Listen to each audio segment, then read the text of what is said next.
Bien chers frères et sœurs en Christ, bonjour.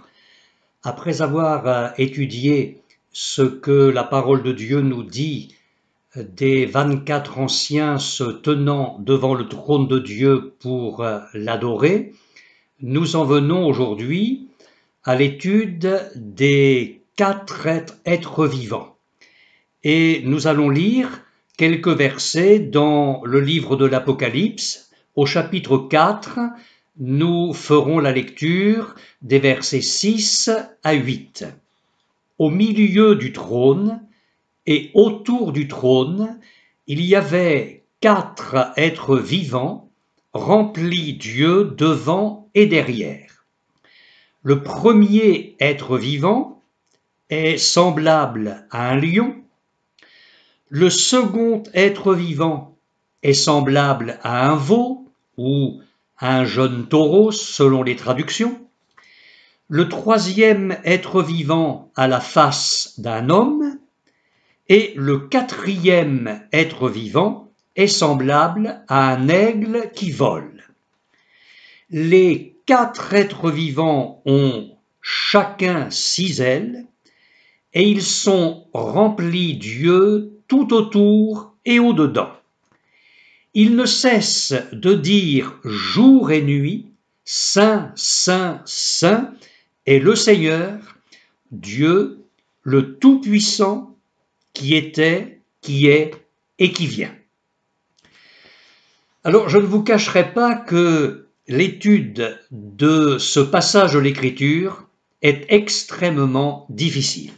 En effet, si l'identification des 24 anciens dont nous parlions dans notre message précédent n'était pas aisée, l'identification des 4 êtres vivants n'est pas plus facile à cerner, vous allez vous en rendre compte. Tout d'abord, une remarque concernant la traduction. Certains commentateurs font remarquer que l'expression 4 êtres vivants a parfois été traduite à tort par 4 animaux, comme on le trouve dans certaines versions de la Bible. Cette traduction ne saurait convenir, disent-ils, puisque l'une de ces créatures est semblable à un homme, à la face d'un homme. Dans certaines versions, l'expression 4 animaux s'est transformée en 4 chérubins. Cependant, le mot grec zoon, employé ici, dont le pluriel est zoa, est issu du mot zoé, qui signifie vie, d'où la traduction créature vivante, et une traduction qui est, on le souligne au passage, nettement supérieure à animaux. Le mot zoon signifie tout être vivant, personnage. Certains commentateurs n'hésitent donc pas à affirmer que la traduction être vivant est la seule correcte. Venons-en à l'identification de ces 4 êtres vivants. Qui sont ces 4 êtres vivants? Inutile de vous le cacher, les interprétations à ce sujet foisonnent. Les pères de l'Église voyaient ici les 4 évangélistes, Matthieu, Marc, Luc et Jean, mais on ne sait trop pourquoi. Certains commentateurs font des 4 êtres vivants des êtres d'une nature particulière, mais sans lien aucun avec un passage biblique quel qu'il soit, ce qui relève d'une interprétation arbitraire. Voici maintenant un commentaire de Louis Bonnet tiré de la Bible annotée à propos de ce passage. Ces êtres vivants, au nombre de 4, écrit-il, représentent la création animée dans sa totalité. Les versets qui suivent, et surtout le chapitre 5, précise-t-il, disent clairement quel est le sens profond de ce symbole. Toute la création, rendue à destination par la rédemption, est revenue à une sainte et sublime unité avec l'humanité sauvée, loue le Créateur. De toutes parts, elle contemple et réfléchit la lumière divine, la gloire de Dieu. Fin de citation. Le commentaire du pasteur Charles Bruch va dans ce sens. Je le cite. « De même que l'Église est figurée par les 24 anciens, la création animée est représentée dans l'éternité par ces 4 êtres vivants. Nous comprenons à présent le dernier but de la création animée, de même que les 24 anciens nous ont fait comprendre la vraie destinée de l'Église chrétienne. Seule l'éternité détermine et éclaire notre temps. Nos yeux ne voient cette création animée que comme nature, c'est-à-dire dans son existence déchue et profane. L'immense profusion du règne animal et sa variété inouïe restent pour nous des hiéroglyphes dont la science ne nous fournit pas la clé. Par la Bible, nous savons que tout le monde a été créé pour donner gloire à Dieu, sous la direction de l'homme créé à l'image divine. L'homme, ayant perdu sa dignité originelle, et étant privé de la gloire de Dieu, a entraîné le reste de la création visible dans la vanité.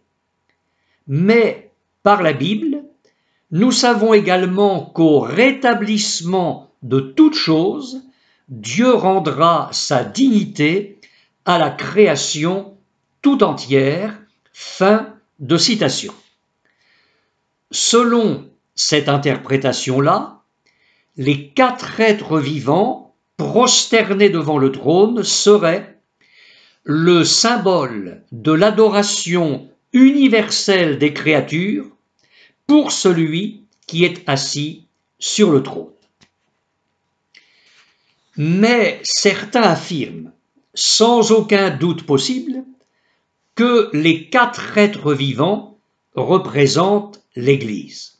Alors, on leur objecte qu'ils ont déjà attribué ce rôle aux 24 anciens et que, par conséquent, les 4 êtres vivants doivent avoir une autre signification.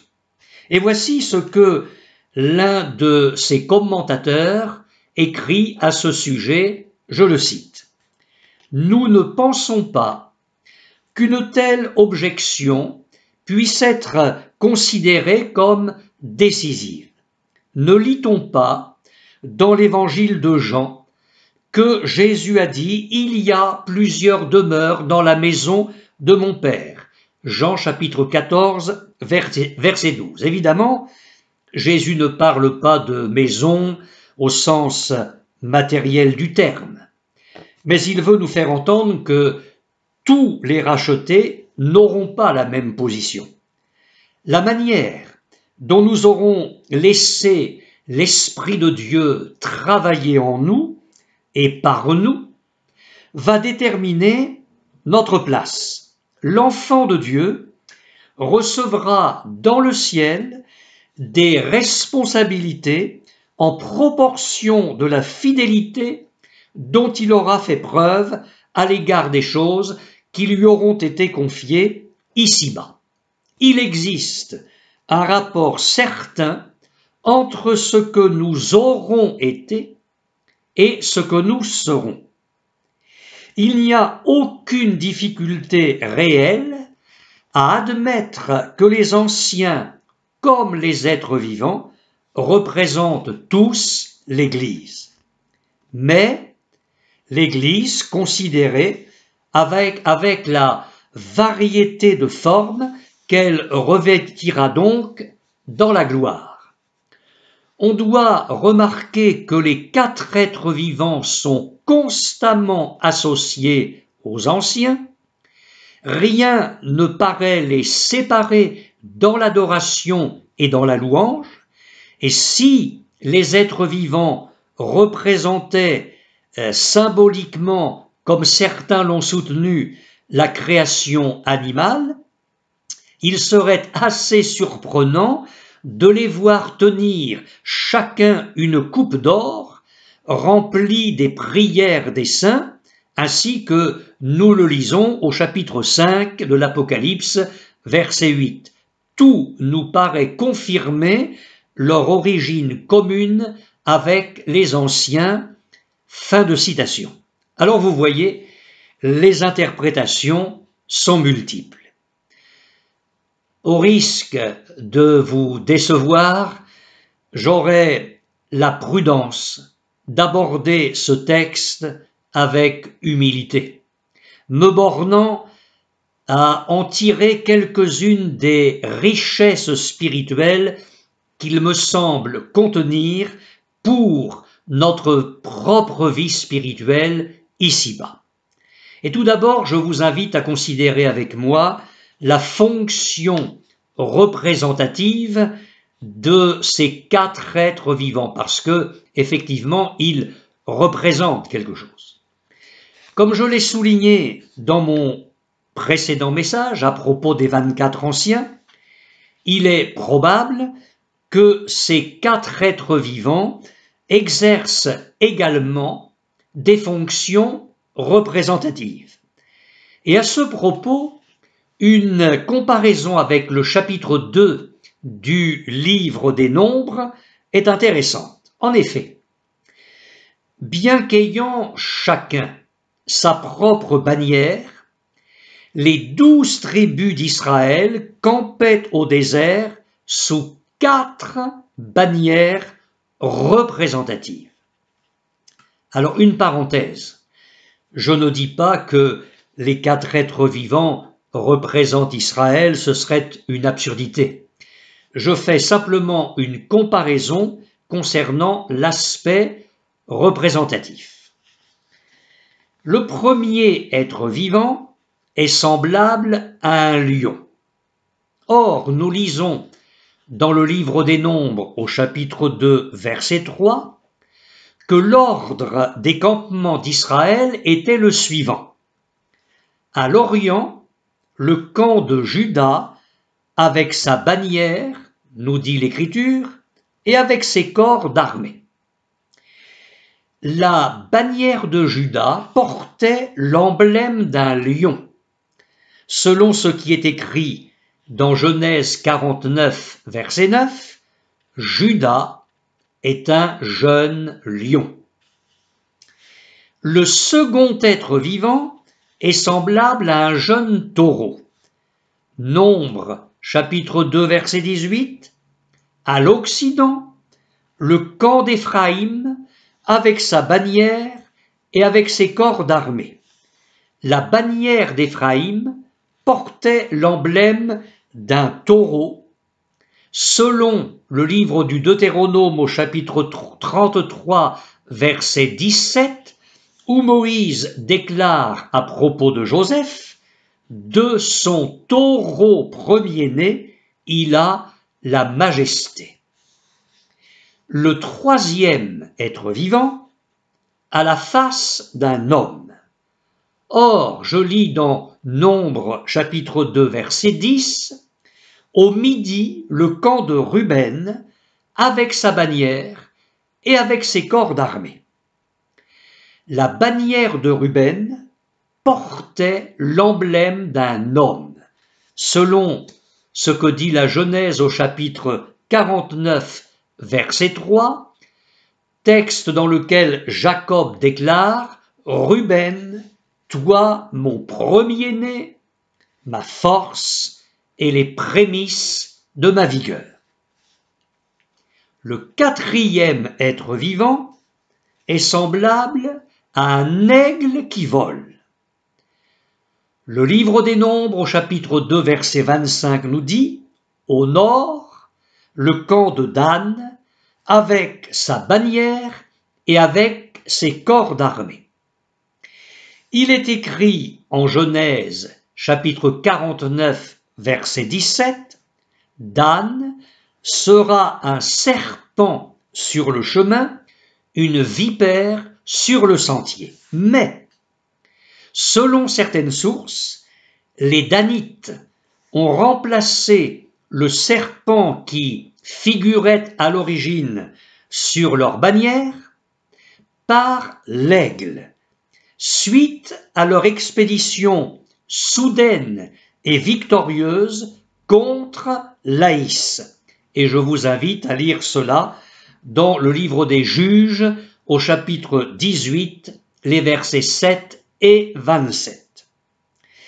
Cette simple comparaison nous permet d'être au moins certains que ces quatre êtres vivants ont une fonction représentative. L'aspect différent de ces quatre êtres vivants nous rappelle, et c'est la seconde pensée que j'aimerais partager avec vous maintenant, cet aspect différent des quatre êtres vivants nous rappelle les quatre grands traits de la personne et de l'œuvre de notre Seigneur Jésus-Christ. Un commentaire rabbinique sur l'Exode peut nous éclairer utilement. Je le lis. Il y a quatre créatures qui ont une certaine royauté dans le monde. L'homme, par rapport à toutes les autres créatures, l'aigle parmi les oiseaux, le bœuf parmi le troupeau et le lion parmi les autres animaux. Voilà pourquoi ils sont représentés sous le trône de la majesté divine. Fin de citation. Jésus, mes amis, est semblable à un lion, symbole de force et symbole de courage. N'est-il pas appelé dans le livre de l'Apocalypse au chapitre 5, verset 5, le lion de la tribu de Juda? Jésus est sorti de Juda, tribu elle-même représentée par un lion. Jésus est venu terrasser le lion rugissant, Satan, et il a paru pour désagréger les œuvres diaboliques. Mais Jésus est aussi semblable à un taureau, symbole du service persévérant. Le prophète Ésaïe avait annoncé la venue du Messie de la part de l'Éternel en ces termes. « Voici mon serviteur que je soutiendrai. » Livre du prophète Ésaïe, chapitre 42, verset 1er. Jésus lui-même a déclaré « Car le Fils de l'homme est venu non pour être servi, mais pour servir et donner sa vie comme la rançon de beaucoup. » Marc chapitre 10, verset 45. Et encore, « Car quel est le plus grand, celui qui est à table ou celui qui sert? N'est-ce pas celui qui est à table? Et moi, cependant, je suis au milieu de vous comme celui qui sert. » Luc chapitre 22, verset 27. Jésus est venu comme un homme au milieu de nous. L'apôtre Paul a écrit « Ayez en vous les sentiments qui étaient en Jésus-Christ, lequel, existant en forme de Dieu, n'a pas regardé comme une proie arrachée d'être égal avec Dieu, mais il s'est dépouillé lui-même en prenant une forme de serviteur, en devenant semblable aux hommes, et il a paru comme un simple homme. Épître aux Philippiens, chapitre 2, les versets 5 à 7. Et Jésus est comme un aigle qui vole. Alors, certes, il est venu comme un homme sur notre terre, je viens de le dire, mais il a été l'envoyé du Père. Il est venu d'en haut. Sa communion avec le ciel était constante. Et puis, Jésus est remonté au ciel. Et il reviendra dans les airs, enlever son Église. Jésus, l'aigle qui vole, est notre glorieuse espérance.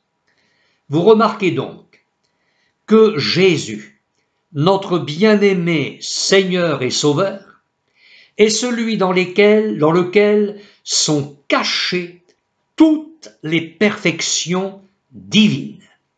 Il est, comme le déclare le psalmiste, le plus beau des fils de l'homme. Aimons-le de plus en plus, adorons-le et servons-le. L'aspect des 4 êtres vivants appelle aussi notre réflexion concernant la vie des croyants fidèles.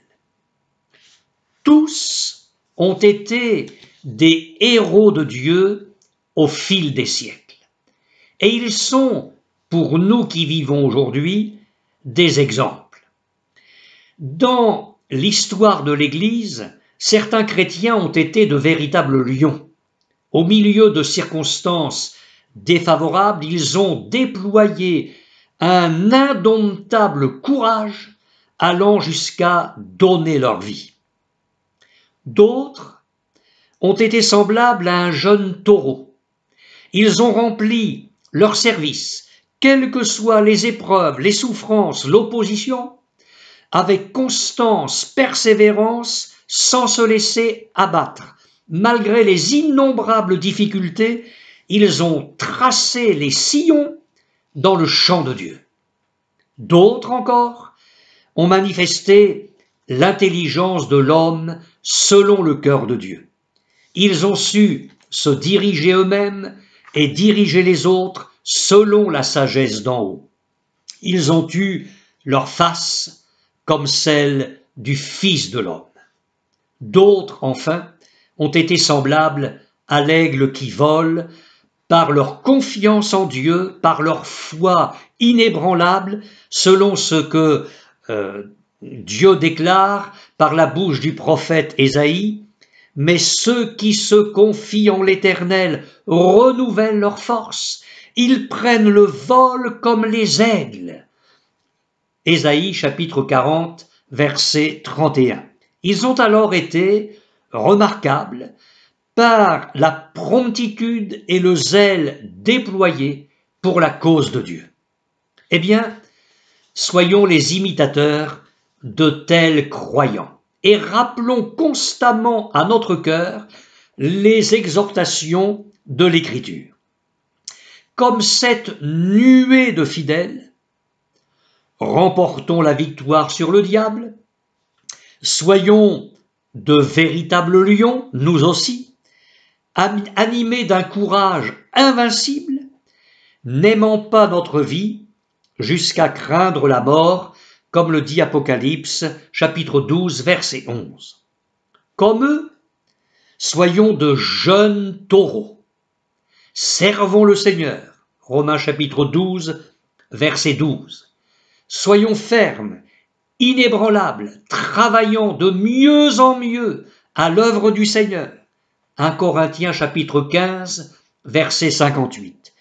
Ayons du zèle et non de la paresse, soyons fervents d'esprit. Romains chapitre 12, verset 11. Comme eux, ayons la face d'hommes et de femmes de Dieu. Soyons remplis de la connaissance de la volonté de Dieu en toute sagesse et intelligence spirituelle. Épître aux Colossiens, chapitre 1er, verset 9. Que notre amour augmente de plus en plus en connaissance et en pleine intelligence pour le discernement des choses les meilleures. Épître aux Philippiens, chapitre 1er, les versets 9 et 10.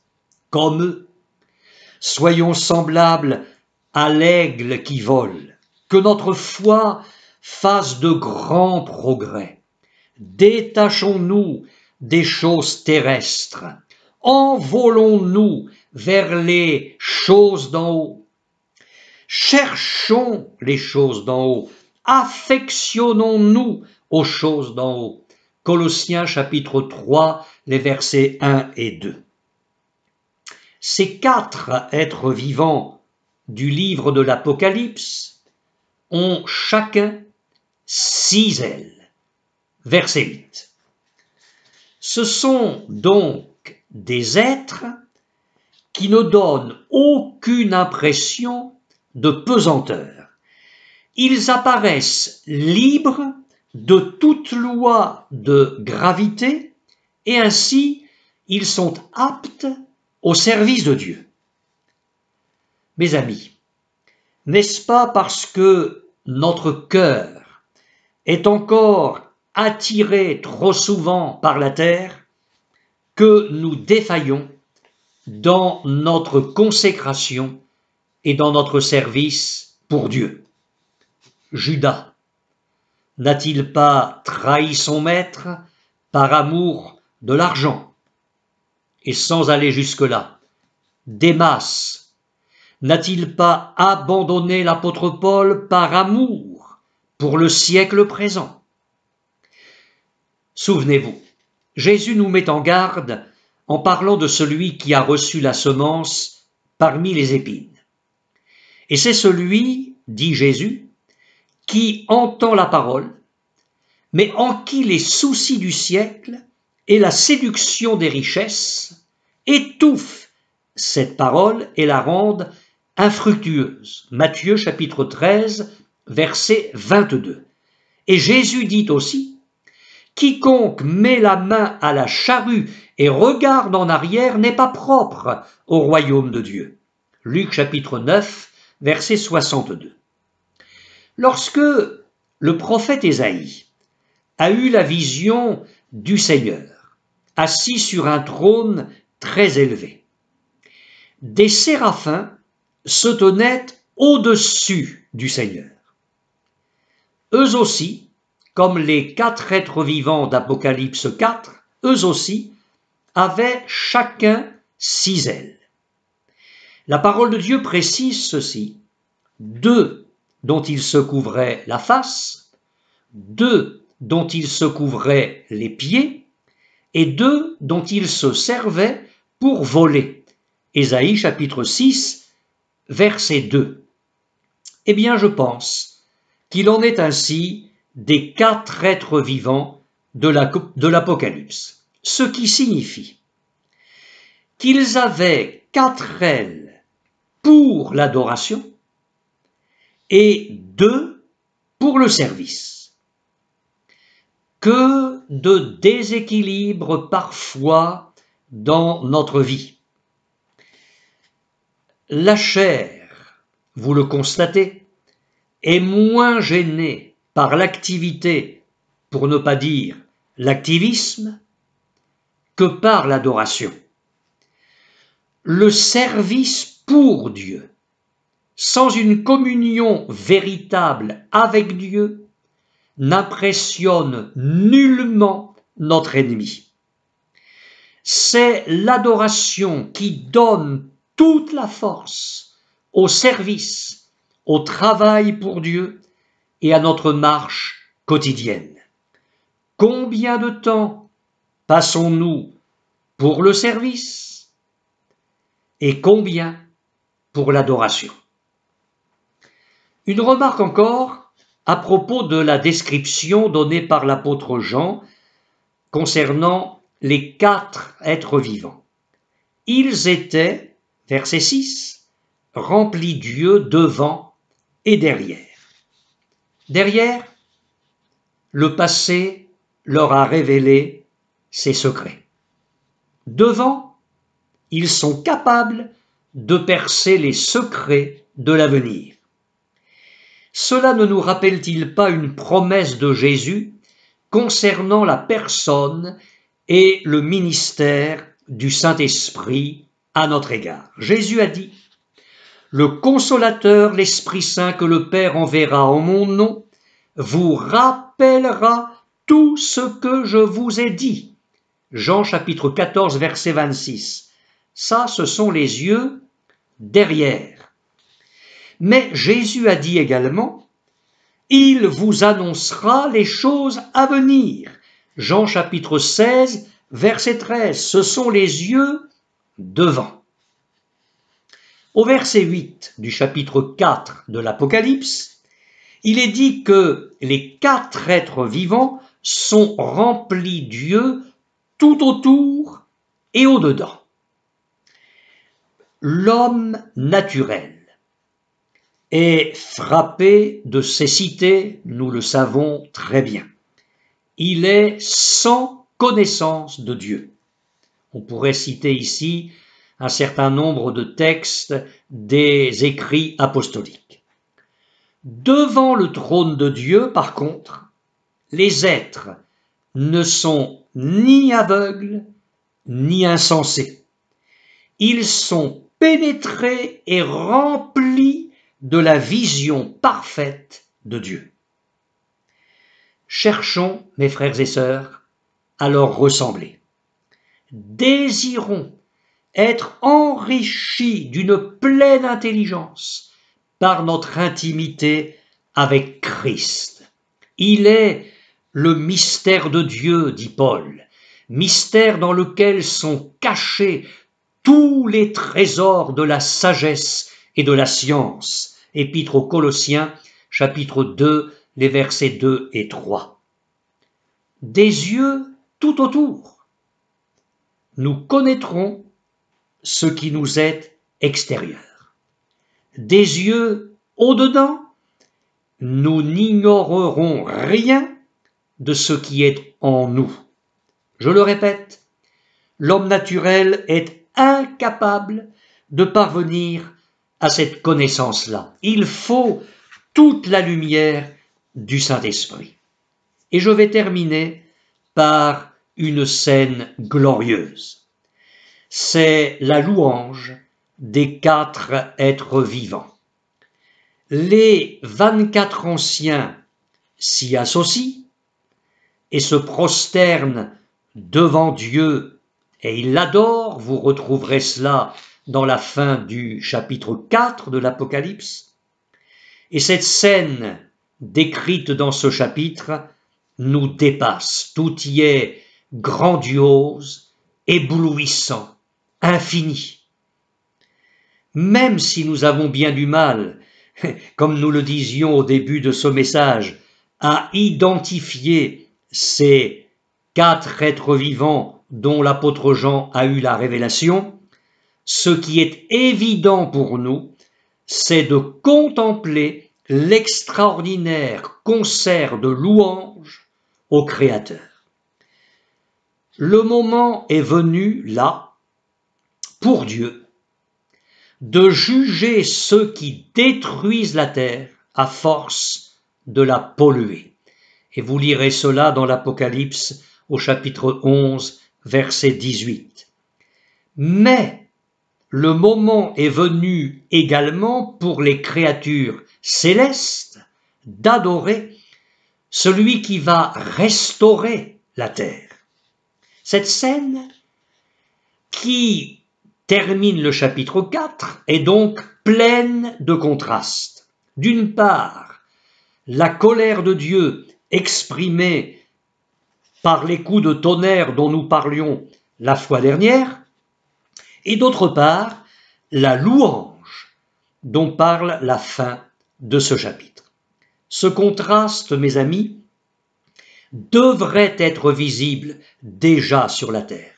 D'un côté, les hommes angoissés, effrayés par les cataclysmes qui s'accumulent, se multiplient, et d'autre part, par le peuple de Dieu, qui se confie en son Seigneur, qui le loue et qui l'adore.